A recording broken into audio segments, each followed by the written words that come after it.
The Holy Gospel of our Lord Jesus Christ according to Matthew. Glory to you, Lord Christ. Jesus said, "You are the salt of the earth. But if salt loses its saltiness, how will it become salty again? It's good for nothing except to be thrown away and trampled under people's feet. You are the light of the world. A city set on top of a hill can't be hidden. Neither do people light a lamp and put it under a basket. Instead, they put it on top of a lampstand, and it shines on all who are in the house.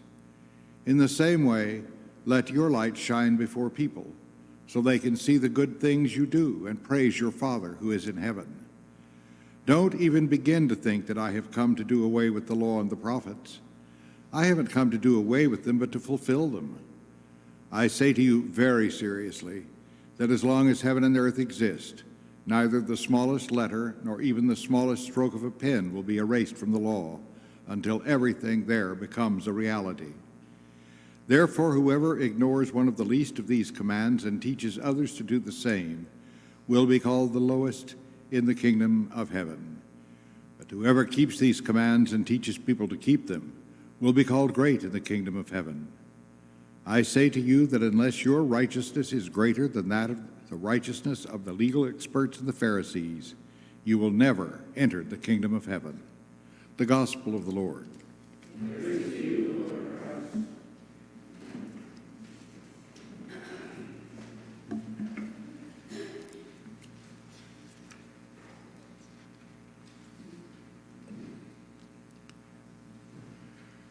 There exists an obscure one-act play entitled The Terrible Meek. The setting is Calvary, the place of Jesus' crucifixion. There are three characters: the chief centurion, a soldier under his command, and Mary, the mother of the crucified. It is done entirely in darkness until the very end, when light begins softly to rise. The language used seems forced and deliberately chosen to seem appropriate to the period, but it's probably not appropriate to any period, frankly, because it comes off stilted and odd. All in all, it is a peculiar little play. I admit that I had never heard of it, and I know that it exists because I went online to find it. When you find something like that, it exists, definitely. It exists somewhere in the cloud, I suppose.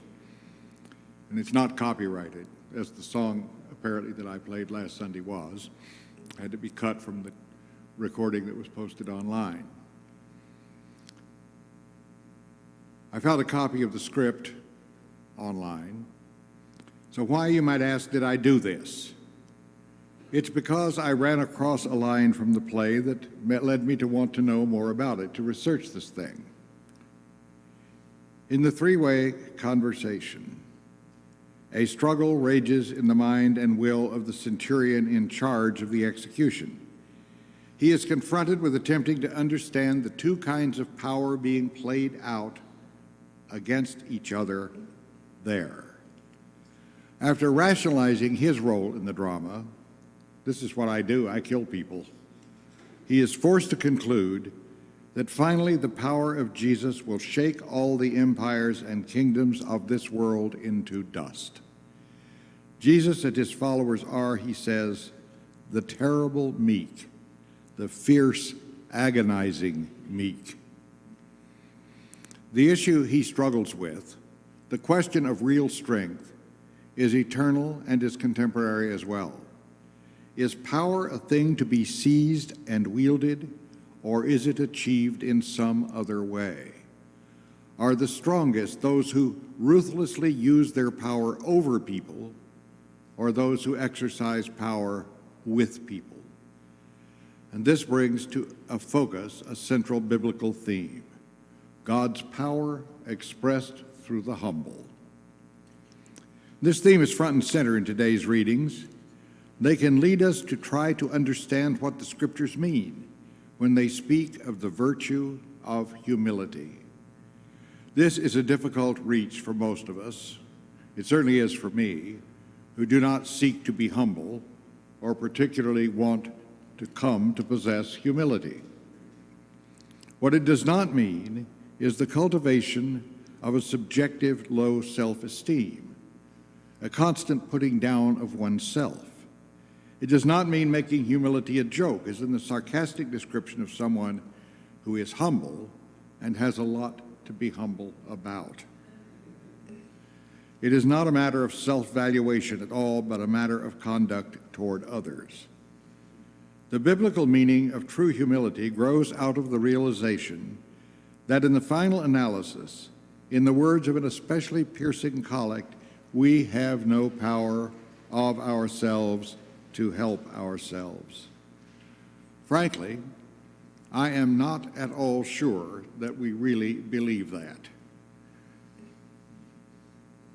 We live in a world where pulling oneself by one's own bootstraps, now there is a quaint image if I ever ran across one, is such an admired trait, even when it is not true. People claim it, even if they have inherited wealth, which gave them a substantial boost up the bootstrap chain. False modesty is a thin cover for real humility. It can serve to mask the real selfishness which motivates human beings so much of the time. Now, the second sentence that I'm about to read is where I say blank autocorrect. The middle word sort of in that second sentence, I typed ingenuously, and it came out ingeniously, which does not mean anything like what I meant. So read it as I read it. The prophet Isaiah speaks to this issue strongly in today's first lesson. The people ask, perhaps ingenuously, why do we fast, but you do not see? Why humble ourselves, but you do not notice? But God replies to Israel, is such the fast that I choose a day to humble oneself? Will you call this a fast, a day acceptable to the Lord? Is this not the fast I choose, to loose the bonds of injustice, to undo the thongs of the yoke, to let the oppressed go free, and to break every yoke? The prophet lived at a time of affluence and worldly power for Israel. Remember, pride goes before a fall. And his message contains a stinging attack on those who exploit the poor, venal judges, corrupt religious leaders, and false prophets. For their faithlessness, the people have earned condemnation and punishment. It is not because of ignorance of God's righteous demands, spelled out in the denunciation of what is actually happening, but it is deliberately not doing what is asked or commanded. We too live in a time of affluence and power, and we do not respond well to a message of humility. What does it say when a judge excuses the egregious actions of an entitled teenager who drove drunk and killed innocent persons as the result not of alcoholic intoxication and utter irresponsibility, but the inevitable result of something the judge called affluenza, which he defined as being basically too rich and too pampered and too above the rest of the world to be responsible, to know right from wrong. The leaders of the nation, from the president to the Senate and beyond, sometimes appear to endorse that message, that if one is privileged enough or wealthy enough or powerful enough, one can do anything, including shoot someone in the middle of Fifth Avenue in New York. Given the present state of affairs, are there or will there be cracks showing in such a structure? Does nuclear overkill capability reassure us, or does it make us a bit uneasy? Have we as a nation learned something of the limitations of power, persuasive or military, from the excursions into Afghanistan or Syria or elsewhere? Will we ever recoil in disgust from the ever-widening boundaries of what is politically acceptable? Are we no longer capable of learning that there may be a better kind of power than that which rests upon domination of people and exploitation of the creation, slowly or rapidly destroying the environment? The kind of power that the Christian faith knows and ought to proclaim was asserted on a cross and in death. This paradox lies at the heart of Christianity. God's folly, Paul taught, is wiser than the intellectual constructions of human beings. God's weakness is more powerful than all of our human attempts at domination.